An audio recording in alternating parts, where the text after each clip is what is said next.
بەڵێ بینەرانی یازی سلااوتان لێبێت من یادگار فایەخمەم شەو بە شێوەیەکی ڕاستەوخۆ لە سلێمانی و میوانەکەشم لە هەولێرەوە لەگەڵتانە بین بۆ باسی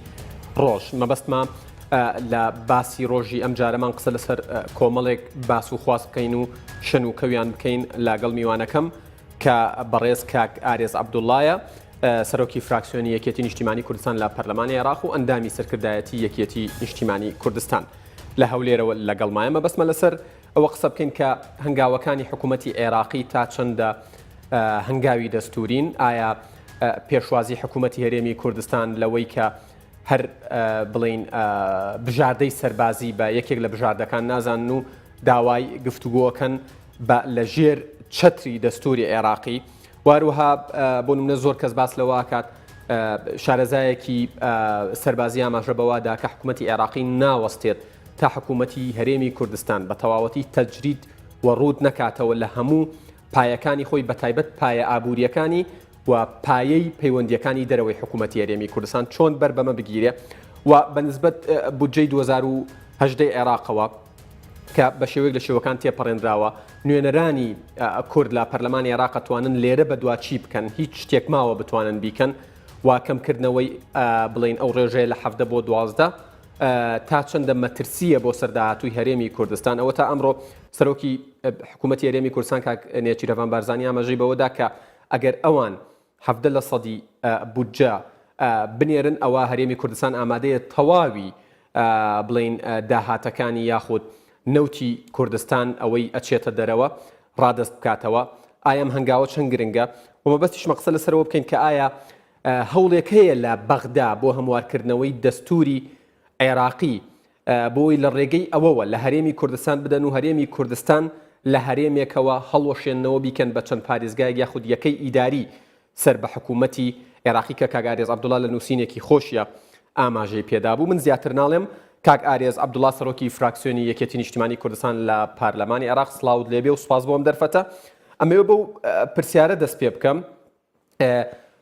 حکوومەتی عێراقی بەردەوامە لە هەڕەشەکردن و بەردەوامە لە هەنگاو کە هەندێکی لەو هەنگاوانەیە خۆت بەشێکی زۆری ئەو هەنگاوانە ئەوترێت نادەستورین لە بەرامبەردا حکوومەتی هەرێمی کوردستان سوورە و بەردەوامە لە ڕاکێشانی دەست بۆ گفتوگۆ ئەم دۆخە چۆن ئەکەوێتەوە لە کۆتاییە زۆر سپاس کاک یادگار شەوتان باش سپاس بۆ ئێوەش لە 2003 تا ئێستا پەیوەندیەکانی نێوان هەرێمی کوردستان و بەغدا جێگیر نەبووە واتە هەمیشە گۆڕانکاری بەسەردا هاتووە کێشە هەبووە گەورە بووە کێشەی تری هاتوۆتە سەرێ کێشەکان بە هەڵەوە سرای ماونەتەوە بەڵام ئێستا بارودۆخەکە گۆڕاوە ینی ئەم ساڵ بارودۆخەکە گۆڕاوە لەوەی کە حکوومەتی فیدرالی سەرکەوتنی بەسەر داعشدا یعنی دەستەبەر کردووە یاخود بەسەر داعشدا سەرکەوتووە کە ئەو خۆی پێی ئەوە سەرکەوتنیی مێژووی گەورەیە ینی دە ساڵانی ڕابردوو بەغدا لە ژێر هەڕەشەی داگیرکردنی داعشدا بوو بەڵام ئێستا داعش ئەوە لە ڕۆژئاوای عێراقیش بەرەو نەمانە چێتن ئەوە خاڵ یەکەم دوو لە دوای ڕێفراندۆم ینی ئەو لێکەوتەکانی ڕێفراندۆم بەداخەوە زۆر خراپ بەسەر گەلی کوردستان بەسەر حکوومەتی هەرێم ناوچەدا بڕێراوەکاندا شکایەوە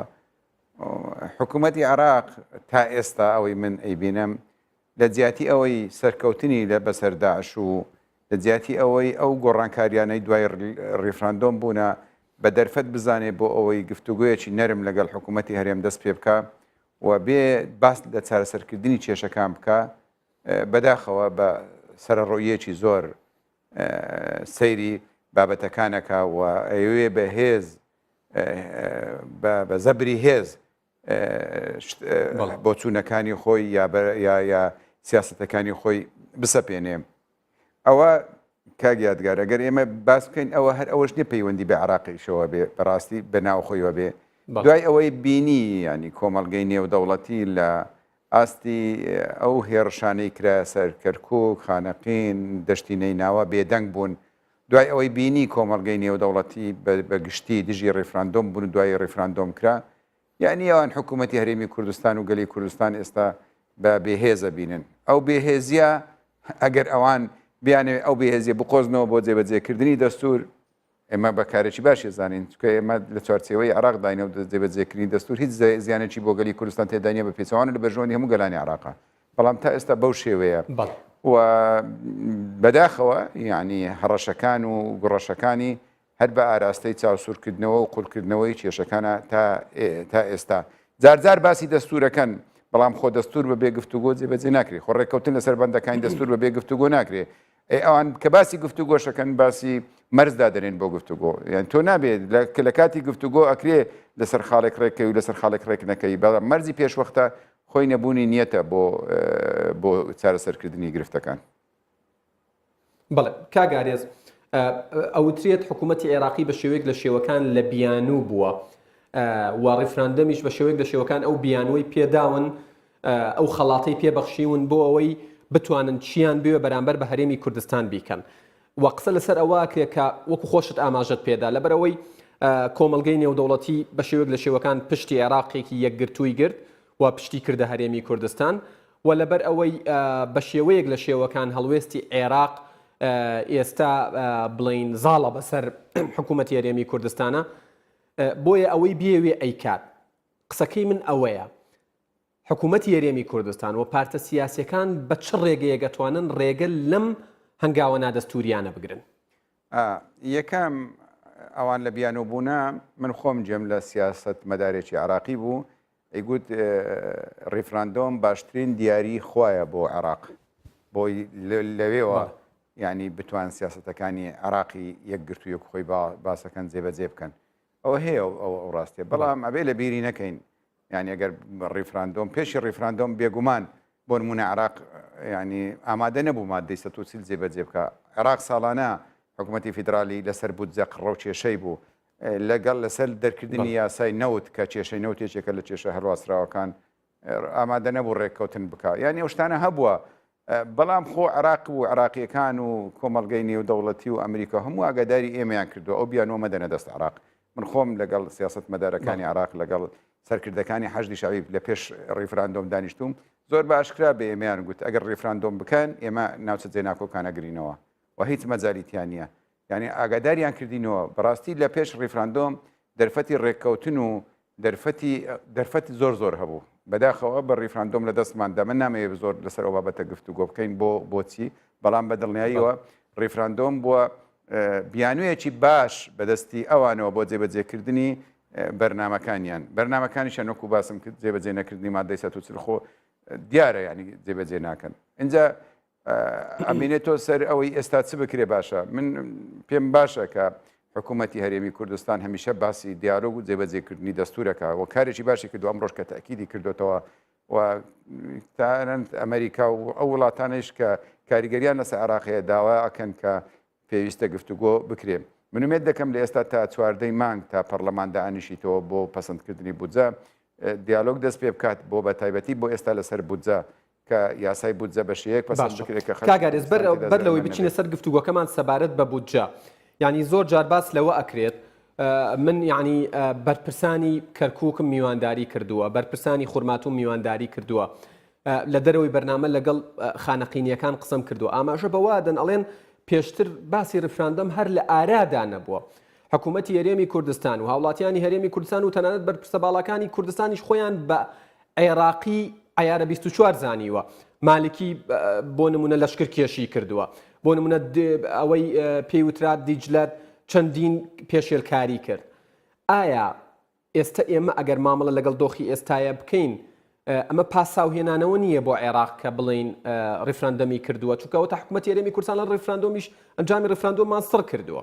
باسی نەوتیان کردووە ئەڵێ کاکەگیان هەموو داهاتەکانی نەوت هەموو بیرەنەوتیەکانیان تەسلیمەکەینەوە تەنها 70% بۆ بنێرن هەرێمی کوردستانیان گۆڕیەوە بە شیمالی عێراق کردویانە بە حکوومەتی پارێزگاکانی عێراق یعنی چۆن ئەمانە تەفسیرەکرێت لە ئێستادا نا بیانەوە من گوتم عێراق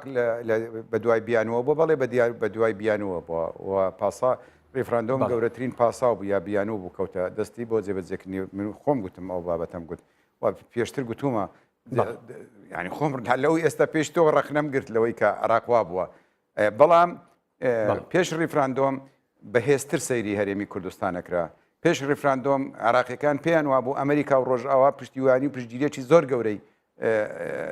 هەرێمی کوردستانن پێیان وابوو ئەو قەڵا سەختەیە کە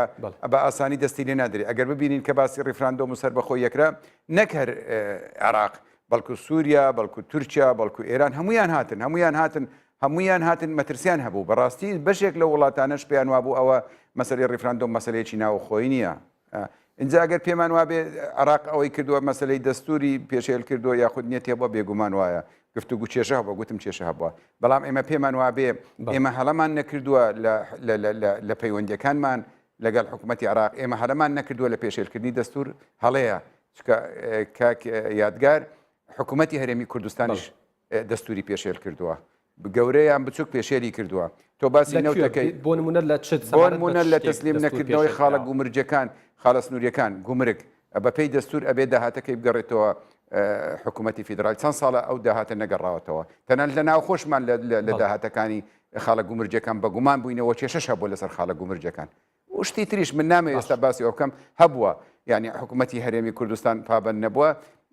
و عێراق بە ئاشکرا گوتی ئەگەر هاتوو ڕیفراندۆم بکرێ ئەوە 1 2 3 4 ئەوە ناکەین من ئەڵێم ڕەنگە ئەوەش نەکرابایە بیکردایە بەڵام ئەو کاتە ئێمە پشتیوانی نێودەوڵەتیمان زیاتر هەبوو ئاسان نەبوو عێراق ئەوها جێبەجێ بکە بەڵام کاک یادگار تکایە کاتێک ئەنجومەنی ئاسایش بە کۆی دەنگ 15 وڵات لە سەرتاسەری دنیا و 15 وڵاتی گەورە ئەڵێن دژی ڕیفراندۆمین لە هەرێمی کوردستان تۆ هەرێمی کوردستان گوێ ناگرێت کاتێک ئێران و تورکیا کۆبوونەوە ئەکەن بێکەوە بەیانی هاوبەش دەرەکەن و هەڕەشە ئەکەن ئەڵێن دژین کاتێک ئیتحادی ئەوروپیەتی ئەوروپا بەیان دەردەکە ئەڵێن دژین تۆ دەی ڕیفراندۆمەکەی واتە تۆ کەسێکی بێکەسی ئێستا و بێکەس دەبینێ کاکە بێکەس دەبینێ ئەگەر مامەڵە لەگەڵ ئێستایا بکەین ئەگەر مامەڵە لەگەڵ واقعی ئێستایا بکەین ئەگەر وەکو تۆش هاوکێشەکە ناودنا هەرێمی کوردستان پێشێلکاری کردووە لە مەسەلەی دەستور و لە کۆمەڵێک پرس هەرێمی کوردستان ئامادەی خۆی نیشاندا وتیەوە ئەنجامی ڕیفراندەمە من سڕ کردووە زیاتر لە 20 جار لە دوای ڕیفراندەمەوە داوای گفتوگۆی کردووە لە حکوومەتی عێراقی و هەروەها ئەمڕۆ بڵین سەرۆکی حکوومەتی هەرێمی کوردستان کە نوێنەرایەتی هەرێمی کوردستانەکە بە فەرمی بە کەناڵەکانی ڕاگەیاندن و لە پرس کۆنفرانسێکدا ڕایگەیاند وتی ئێمە هەموو داهاتەکان و هەموو ئەوەی پێوترێ داهات لە هەرێمی کوردستان ئامادەین ڕادستی حکوومەتی عێراقی بکەینەوە بەس بۆی لە پێناوی ئەوەی دابنیشن و ئەوان 70% بودجەمان بۆ زەمان بکەن ئەگەر حکوومەتی عێراق بەدەم ئەمەشەوە نەهات کەواتە کورد دەبێت چی بکات کورد دەبێت بەردەوام بێ لە هەوڵەکانی خۆی لە هێنانە لەوەی لە داوا لە دۆستەکانی خۆمان بکەن بە تایبەتی ئەوانی کاریگەریان بەسەر عێراقەوەیە کە کار بکەنە سەر حکوومەتەکەی عەبادی بۆ ئەوی داخوازی دەستوری و مافەڕەوەکانی ئێمە دەستەبەر بکات چ لە بودجە چ لە مەسەلەکانی تر بەڵام تۆ کاک یادگار ئەوانیش ئەڵێن بۆ پار ئێوە ئەو قسەیەتان ناکرد کاتی نەوتی زۆرتان لەبەردەستدا بوو ئەڵێن بۆ پێرار ئەوەتان ناکرد یعنی باسیەکەی یعنی کاتێک نەوت زۆر بوو ئەڵێن نەتانەکرد بەڵام ئێستا ئیکەن و پاریش بۆ ئاگاداریتان کێشە و قڕۆ کێشەیەکی زۆر هەبوو پار لە بودجە هاتووە 550,000 بەرمیلنەوە تەسلیمی عێراق بکرێت لە بەرامبەر سەتی عەفدا بەڵام دوای هەرێم پابەند نەبوو حکوومەتی فیدرالیش پابەند نەبوو بەڵام کاگارێز هیچ زەمانەتێکەیە بۆ ئەوەی نەوتی کوردستانیان تەسلیم بکەن ئەوان لە بەرامبەر ینی تۆ بڕوانە بە قسە لەسەر ئەوە هەیە کە لە 150 بۆ 60 احتیاتی نەوتی عێراق و داهاتی عێراق لە بەسراوەیە بەڵام بڕوانە سەیری جادە و ڕێگاوبان و دۆخی هاوڵاتیانی بەسرە بکە ینی قوتابخانەکان هەموو شتەکان زۆر وێرانەیە ئایا حکوومەتی هەرێمی کوردستان ئەمە مجازەفە نییەک ئەی کاکە ئامادەی هەموو داهاتی خۆی بخاتە ژێر دەسەڵاتی حکوومەتی ناوەندیەوە ئەوانیش وا ئەڵێن ئێمە زیاد لە 3 ملیۆن و نیو بەرمیل نەوت لە ڕۆژێکدا لە بەسرا هەناردە ئەکەن نەیفرۆشین داهاتەکەی بۆ هەموو عێراق جێڕینەوە بەڵام هەرێمی کوردستان 100,000 بەرمیل نەوتێکی هەیە تەسلیم ناکە ئەوەیە و کاتێک باسی نەوتەکەین دوو بوارە کاک یادگار بوارێکیان مەسەلەی بەڕێوەبردن و کارکردن و دەسەڵاتی حکوومەتی هەرێما کە پێویستە دەسەڵاتی هەبێ پێویستە بەخۆی بەڕێوە بە ئەوە دەستوریە مەسەلەکەی تر داهاتە بە پێی دەستور داهاتی نەوت لە بەسڕا بێ یا لە زاخۆ بێ ئەبێ هەموو بچیتەوە خەزینەی دەوڵەت لێوە دابش بکرێتەوە چەند ساڵی ڕابردوو حکوومەتی هەرێم ئەو داهاتەی نەوتی نەداوەتەوە عێراق کە نەیداوەتەوە گومانیشی هەبووە بۆ نمونە حکوومەتی هەرێم گوتوێتی ئەوەندەیە ڕۆژێ ئەوەندەیە بەڵام عێراق هەمیشە گومانی هەبووە ئێستا تۆ باسم کرد ئێستا عێراق یاخو حکوومەتی فیدرالی خۆی بەسەرکەوتوو ئەزانێ خۆی بەسەرکەوتوو ئەزانێ بەداخەوە لەو کاتێک ئێمە بەهێزیش بووین هەر کێشەی بۆ دروستە کردین ئەوە من کە باسەکەم مانەوە نیە حکوومەتی عێراق زۆر پابندی دەستور بە و مافەکانی ئێمە سەلماندۆ نابە پێچەوانەوە ئەوە بووە بەڵام ئەو ئەڵێ بۆ پار و پێرار وات ناکرد ئێستا ئەو بڕەنەوتەی کە حکوومەتی هەرێمەتی زۆر کەمە زۆر کەمە لە چا ئەوی پارهەیەتی ئیتر ئەویش مەرجی خۆی دادنێتن و مەسلەی ئەوەی کە ئێمە پێویستە لە گفتوگۆ دابین ئێمە بەختی خۆمان تاقی کردەوە کاکە و ئێمە هەوڵی خۆماندا بۆی لە عێراق جیابووینەوە نەمانتوانی کەواتە تۆ ئەبێ ئێستا پەنا بۆ گفتوگۆ ببەی پەنابردن بۆ گفتوگۆ کارێکی باشە چکە هەموو دنیا پێشوازی لە گفتوگۆەکە ئەگەر ئەمڕۆژ نەبێ سبەی و ئەو سەرە ڕۆی و سەرچلی و خۆ بە گەورەی زانینەی حکوومەتی فیدرالی ئەمێ دقەیەکم بدەیتێ ئەو تا سەر نابێ لە بەرەوەی عێراق ئەگەر ئێستا خۆی بەسەر کەوتو بزانێ بەسەر داعش و بەسەر هەرێمی کوردستان خۆی بەسەر کەوتو بزانێ بەڵام عێراق بێکێشە نییە من دڵنیام ئەگەر عێراق حکوومەتی فیدرالی باش عقلانە بیر نکاتەوە و بەجددی نییە کێشەکانی لەگەڵ هەرێمی کوردستان و لەگە سونە و لەگەوان چارەسەر نەکا ئەگەر داعشیش ڕۆیش بێ خوشک و برای داعش ئێستا بەڕێوە نەدێن ئەگەر کێشەشی لەگە هەرێمی کوردستان کێشەشی بۆ هەرێمی کوردستان دروست کرد بێ لە بەغداش پاشماوەیەکە کێشەتر دروست دەبێتن ئەوانە حقایق دەبێ ئێمە لە بەرچاوان و پێشمان گوتون و پێشیان ئەڵێن ئێوە بە خۆفەرزکرد بە سەپاندنی سیاست و ئیرادەی خۆتان بەسەر هەرێمی کوردستان سەرکەوتو نابن بە پێچەوانەوە بە پەنابردن بۆ دەستور و بە دیالۆگ بە ڕێککەوتن لەگەڵ هەرێمی کوردستان ئەتوان خۆتان بەسەرکەوتو بزانن باشە کاگارێز لە ناو شەقامی کوردستان بە مەبەست و بە بێ مەبەست وا بڵاوکراوەتەوە کە حکوومەتەکەی حەیدەر عەبادی سەرۆگۆزیرانی عێراق ئامادەیە کە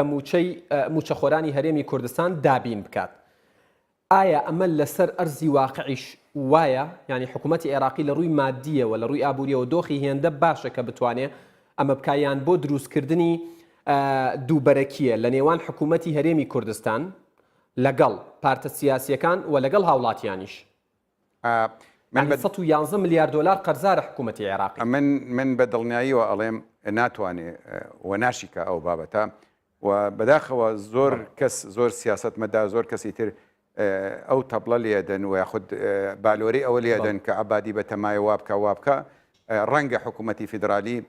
بڕی بەشی 680,000 فەرمانبەر بنێرێ بەڵام هەرێمی کوردستان 1 ملیۆنی زیاتر هەیە ئەگەر 200,000ی بینێتەوە ئەی چۆن موچەی ئەوانە لەکوێ بێنێ ملیۆنێک و 249,481 کەواتە تۆ هینیوەکەی تر لەکوێ بینی خۆ ناکرێت تۆ هینیوە دابین کە نیوەکەی تری واز لێبینی ئەوە خاڵێکەکەمە دوو بەڕاستی لە ناو عێراق ئەبێ بزانین لە ناو عێراق هەندێک ناوەند هەندێک لایەنی سیاسی هەندێک حزب زۆر بەجددی هەوڵی هەڵوەشاندنەوەی هەرێمی کوردستانە دەن لە کاتێکدا هەرێمی کوردستان قەوارەیەکی سیاسی کوردستانی دەستووریە ئەوان ناتوانن هەڵی وەشێنەوە ئەوها بەڵام پەنا بۆشتی ترێ بن و بۆ نایشارنەوە پەنا ئەبن یانەیە کێشە لە نێوانی هەولێر و سلێمانی دروستکان ئەوانەیە کێشە لە نێوان سلێمانی خودی سلێمانی دروستکان لە نێوان خودی هەولێر دروستکان پەنا ئەبن بۆ شتانە پەنا بۆ شتانە ئەبن و ئەو کەسانەی کە باز دەکەن کەواتە نابێت لە ناو هەرێمی کوردستان تەسویق و بازارگەرمی بۆ ئەم بۆ چوونە بکرێت کە عەبادی موچەی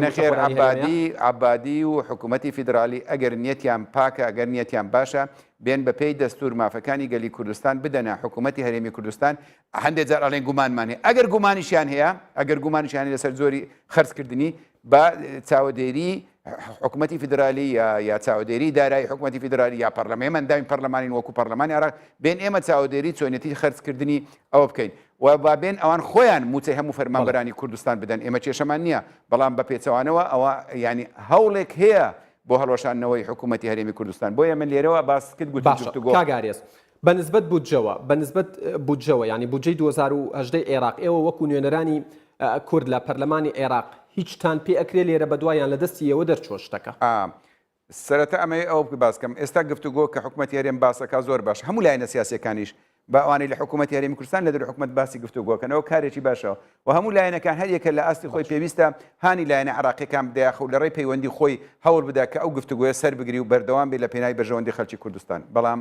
تاقەلایەن کە پێویستە گفتوگۆ لەگە حکوومەتی عەبادی بکە ئەبێ حکوومەتی هەرێمی کوردستان بێ تۆ حکوومەتی هەرێمی کوردستانت بەدڵ بێ بەدڵت نەبێ ئەبێ حکوومەتی هەرێمی کوردستان بێ گفتوگۆی کردنی لابەلای حیزبەکان هەموو حیزبەکانیش بێکەوە بۆ ئاگاداریتان کە ئەو کاریگەری نابێ وەکو حکوومەتی هەرێمی کوردستان دەکات بەداخەوە لە ماوەی ڕابردوو یەکێک لە هەڵە گەورەکان ئەوە بووە هەمیشە حکوومەتی هەرێمی کوردستان ئەکرێ بڕین لە پەراوێز بۆ و لە ڕێگەی حیزبەکانەوە گفتوگۆکرا ئەوە زۆر مەترسیدارە سەبارەت بە پرسیارەکەت کە نازەم ئەگەر دووبارێکی ئەوە کاگیادگار نوێنەرانی کورد لە پەرلەمانی عێراقی چیان پێ ئێستا لە پەرلەمانی لە ئەنجومەنی وەزیران پرۆژەی بودجە پەسەند کراوە و بۆ پەرلەمانی ئەنێرن بەڵام خاڵێک هەیە لەوێ دەسەڵاتیان داوەتە سەرۆکی حکوومەتی فیدرالی بۆی ئاڵوگۆڕی تێدا بکە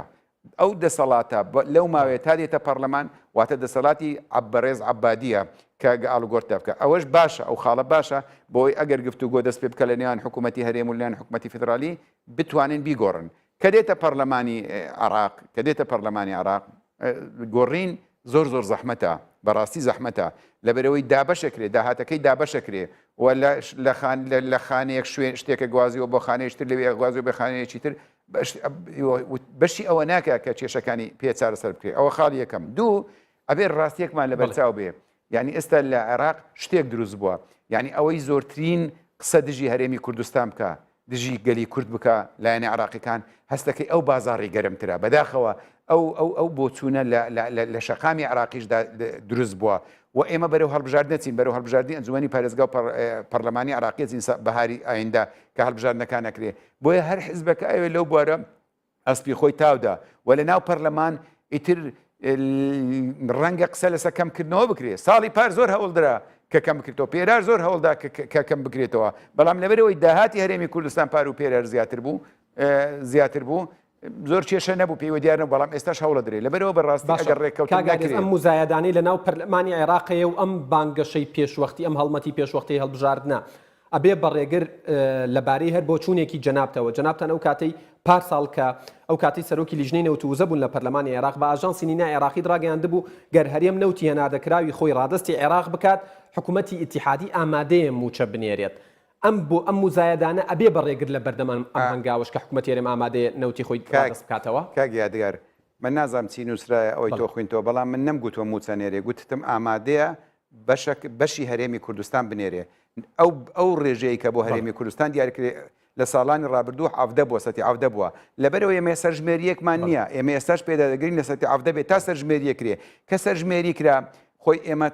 ژمارەی دانیشتوانی هەرێمی کوردستانی چەندە کوردستان چەندە ئەبێ بە پێی ژمارەی دانیشتوان وەری بگرین زەم ئەگەر زۆرتر بوون زۆرتر وەرگین ئەگە کەمتر بوو کەمتر ئەبێ وەرگین چکە داهاتی عێراق ئەبێ بە شێوەیەکی یەکسان بەسەر بە پێی نفوس بەسەر پارێزگاکان و هەرێمەکان دابەش بکرێ و ئەو دەستووریە اینجا ئەو کاتە بەو شێوەیە بوو بەڵێ من ئەستاش ئەڵێم ساڵی پار و پێرار و پێشتر پێرار دەرفەتی گفتوگۆ و ڕێککەوتن لەگەڵ عێراق زۆر باشتر بوو تۆ چەکی زۆر بەهێز بەدەست بوو شەڕی داعش هەبوو تۆ هێزی پێشمەرگەت هەبوو شەڕی داعشیە کرد پشتیوانێکی نێودەوڵەتی گەورەت هەبوو نەوتمان بەدەست بوو زۆر شتی کارتی زۆر گەورەمان بەدەستەوە بوو کاکە ئێستا بێ لە بیری نەکەین ئێمە ئەو کارتانەمان لەدەست داون بەڵێ من سێ خولەکم ماوە چەند پرسیارێکیشم ماوە سەبارەت بە نووسینێکی جەنابتان کە دوێنێ بڵاوکراوەتەوە هەڕەشە لە دەستور دەکرێ هەر لە زمنیە و نووسینەوە پێشتریش لە بەرنامەکە پێشتۆزی ئاماژەت بەوەدا کە هەوڵێکی جددی هەیە جاران لەلایەن سونەکانەوە ئێستا لەلایەن شیعەکانیشەوە کە دەستور هەموار بکرێتەوە دژی کورد بەکار بهێنرێ و تەنانەت قەوارەی یاخود بڵین کیانی هەرێمی کوردستان هەڵبوەشێنرێتەوە ئەم هەوڵانە تا چەندە جددین لە ئێستادا هەوڵ هەیە کاتی خۆی زۆربەی سونەکان بەو دەستورە ڕازی نەبوون بەو پێیکە دەنجیان پێنەدا بوو هەندێک لایەنیشی ئەش لابەلا قسە دەکرا ئێستا هەوڵەکان زیاترە ئەوان پێیان وایە ئێستا سەقامگیری هەیە و بۆی ناوەندێتی بجێڕنەوە شتێکی لەو بابەتەیە دەستور ئێستا هەوڵ هەیە هەرێمی کوردستان ناچار بکەن کە خۆی هەڵبۆشێنێتەوە یاخود هەڵبۆشێتەوە بیتە دوو هەرێم بیتە سێ هەرێم نازام چی لێبێتن شتێکی وایە فشارێکی لەو بابەتە هەیە بێ لە بیری نەکەین لایەنێکی تر هەیە لایەنێکی تر ئەنەوێت دەستور هەموار بکرێن و باس لە هەموارکردنەوەی دەستورەکەن بەڵام بە پێی دەستور ئەگەر بە پێک لە مادەکانی دەستور ئەگەر سێ پارێزگا دوو لەسەر سەی دانیشتوانی سێ پارێزگا دژی هەموارکردنەوەی دەستور بوون قەت ناتوان هەمواری بکەن یەک بڕکەش هەموارکردنەوە بەڵام ئێستا هەندێک ناوەندی سیاسی کە بەنیازن ئەو سێ پارێزگایی کە بەشداری هەندێک چوار پارێزگایە بەشداری ڕفراندۆمیان کردووە وازیان لێ بەڵێ هەندێک ئەڵێن مادام ئەوان بەشداریان کردووە ئیتر مافی ئەویان نییە بەڵام کەواتە ئەگەر ئەوان ئەو مەرجە بەسەر تۆ دابنن کەواتەم ئەو کاتە دەستوری نیە ئەڵێن کەواتە ئەوە دانانە بە دەستوری بوونی ڕێفراندۆمەکە کەواتە ئەو کاتێ ئێمەش ئەو چەکە بەکاردینەوە من کە ئەو نووسینەم نووسیوە جێم لێ بووە ئاگادارم من ئاگادارکردنەوەی لایەنە سیاسیەکانی کوردستانە ڕۆشنبیرانی کوردستانە بڵێم ئەو هەوڵانە هەیە بەڵام لە بەرامبەردا بامیشە قسێ بکەم ئەگەر ئەوان گوتیان لەبەر ئەوەی بەشداریتان کردیا کەواتە ئێمەش ئەڵێن کەواتە ئەوە دانتان بە ئەنجامەکانی ڕێفراندۆمە ئەمەش ئەو قسەیەمان هەیە لە بەرامبەردا کاگاریز یەک خولەکم ماوە یەکێک لەو باسانەی کە پەیوەست بوو بە جەنابتەوە بوو بە باسی تۆڕە کۆمەڵایەتەکان مەبەستمە خۆت بە فەرمی وەڵامێکی بدەیتەوە ینی سەبارەت بە ساختە بوونی بڕوانامەی جەنابەت ئەوە چەند ئاماژەت بەوەدا بۆ هەر کەسێک ئەمە باز بکات ینی سکاڵای لەسەر تۆمارەکەی چکە ئەسڵ و ئەساسی نییە و ئەوتێ ئەمە لە چوارچێوەی هەوڵەکانی حکوومەتی عێراقی و بڵین فراکسیۆنەکانی ناو پەرلەمانی عێراقە بۆ ئستیفزازکردن و دەمارگرتن و بە شێوەیەک لە شێوەکان تەنگ پێهەڵچنینی بەرپرسانی کورد لە بەغدا وەڵامی فەرمی ئارێز عەبدوڵڵا بۆ ئەم پرسە چییە؟ زۆر سپاس کاک یادگار جارێ پێشی هەموو شتێک من ئەمەوێ ئەو باسکەم سکاڵایەکی وا لەسەر من تۆمارکرا کە من لەبەرەوەی لە ڕیفراندۆم بەشداریم کردێ لە گەژمارەیەک لە هاوڕێترم کە سکالامان لەسەر تۆمارکرایە پارێزبندیمان لەسەر هەر بژیرێت و ئەندامێتیمان هەڵبواسرێ و بدرێنێ دادگا من یەکێکم لەوانە دوای ئەوە کێشەکان قوڵ بوونەتەوە و قوڵ بوونەتەوە و شتێکیان لەسەر من جوولاندووە گوایە من بڕوانامەکەم ساختەیە بەڕاستی نازانم یعنی بەبێ ئەوەی ئەو دادگایە پەیوەندی بەلایانی دەرچواندنی بڕوانامەکە بکە بڕیارێکی لەو بابەتە درایە سیاسیە مەوزوعەکە و سەرچاوەکەشی لای من ناسراون و ئەشرینە دادگا ئینشاءڵڵا. باشە ئەخیر پرسیارم زۆر بە کورتی وەڵامم بدەیتەوە مەترسی هەڵگرتنی حەسانە لەسەر ئێوە هەیە ینی پەرلەمانتارەکان ئەڵێت هەنێکیان هەر ناوێرن بگەڕێنەوە بەغدا. بەڵێ ڕاستە تا ئێستا ئەوانەی بەشداری ڕفراندۆمیان کردو سزا دەدرێن؟ بەڵێ ڕاستە تا ئێستا باز دەکرێت کە ئەوانە پارێزبندیان لە سەربژیرێ بە پێی یاسا نا بەڵام ئەگەر بە زەبری هێز و زۆری نەبێ بێگومان کاک یادگار 1 دقه ئەگەر بمدەیت 1 دقه بەڵێ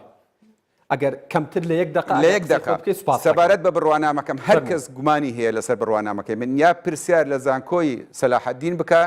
لە کۆلیژی ئیداری و اقتصاد کە من لەوێ خوێندکار بوومە یانیش پرسیار لە پەروەردەی هەولێر بکە کە لەوێ بڕوانامەکەم بۆ دەرچوە بەدڵناییەوە سەرچاوەکانیشی ناسراون بۆ ئاگاداریت بە کرێگیراوی کوردن ئەو کاریان کردووە بەوەی لە بیری نەکەین ئەو بابەتە. بەڵێ هیوادارم هەر ئەوانەی کە ئەو پرۆپاگەندەیان لەگەڵ لەسەر تۆ بڵاو کردوتەوە خۆشیان بە دوواداچوون بکەن و دڵنیا بنەوە کاک ئارێز عەبدوڵڵا سەرۆکی فراکسیۆنی یەکێتی نیشتیمانی کوردستان لە پەرلەمانی عێراق و ئەندامی سەرکردایەتی یەکێتی زۆر سپاس بۆم دەرفەتە و سپاس بۆ زانیاریەکانت.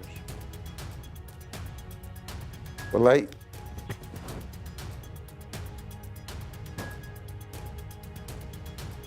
تا باسی ڕۆژێکی دیکە ئێوە و کوردستان بەخوای گەورە ئەسپێرم کاتێک.